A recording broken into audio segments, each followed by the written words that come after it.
Hello everyone, this is Dani'i and welcome to this video, and I'm here with updates on the tropics. We have Eta, Theta and potential Iota to talk about in this video. And so guys, it is likely that the Caribbean disturbance, which might become Iota, is going to become something very significant, and so we really have to pay attention to it as time goes by. The formation chance is high right now. But before I go into all the necessary details with these tropical systems, please do subscribe if you haven't and tap the bell so you know every time when I post a new video, because I will keep you guys updated on tropical cyclone activity right through the season. And you can also follow me on Instagram. My other account is with girl Dani'i and my personal account is Dani'i Henry Official, and you can also join my Discord server. The link is in the description. Okay guys, so first we want to talk about Eta. And so Eta is just in the most easterly side of the Gulf of Mexico right now, and so it is a tropical storm expected now to strengthen to a hurricane. So we've had some significant changes when it comes onto the cone forecast when compared to what it was yesterday.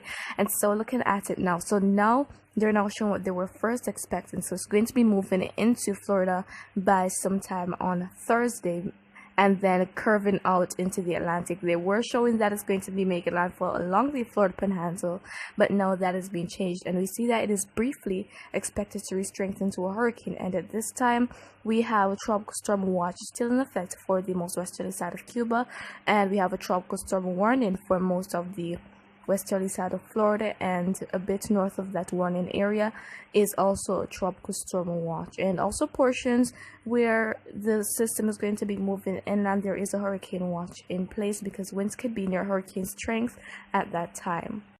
And so guys, now let us talk about our tropical storm Theta. So Theta is not looking so healthy on satellite view right now.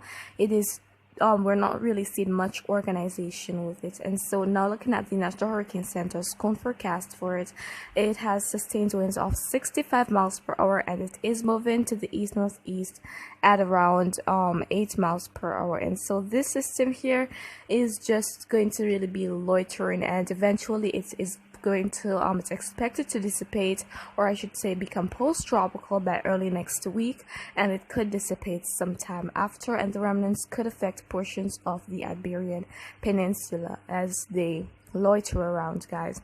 And so now let us go on to that Caribbean disturbance, which is something very significant. So at this time, the chances at high 80% during the next 5 days for development.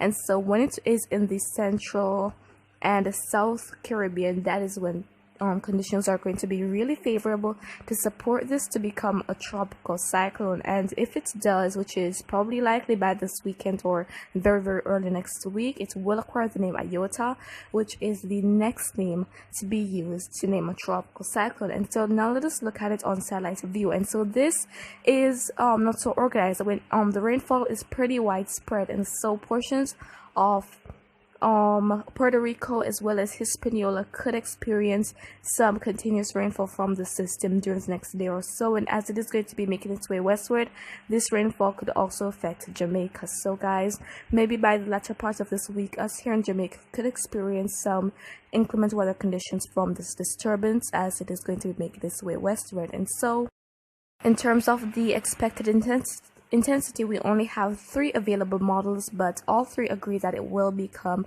a hurricane, eventually a tropical storm and then a hurricane. But of course we can't really make a conclusive judgment from this because it's only 3 models, and so when we have a lot more available, we will really see what the majority are expecting. But at this time, we have all 3 agreeing that it will achieve hurricane status, and this is actually the GFS ensemble tracks. And so that's a black one you see is really the average of these small ones, and so it is going to be moving to the south and then making it moving more to the west-northwest as it makes its way across the Caribbean. And we have that main track there showing that it could move north of Honduras. This is something very, very interesting that might play out, guys, but we don't have a cone forecast from the National Hurricane Center, as we don't have the different models, as in the various models, not just the GFS, available at this time to say where this really might go. So it's a bit early on to predict all of that, but guys, if you're in Central America or the Caribbean, please take necessary precautions and stay safe. And so if you found this video to be pretty informative, please give a thumbs up, and you can also share your thoughts with me in the comments or ask a question. I'll try to respond as best and as soon as I can. And just remember to always be weatherwise, and I'll keep giving updates on the tropics as time goes by.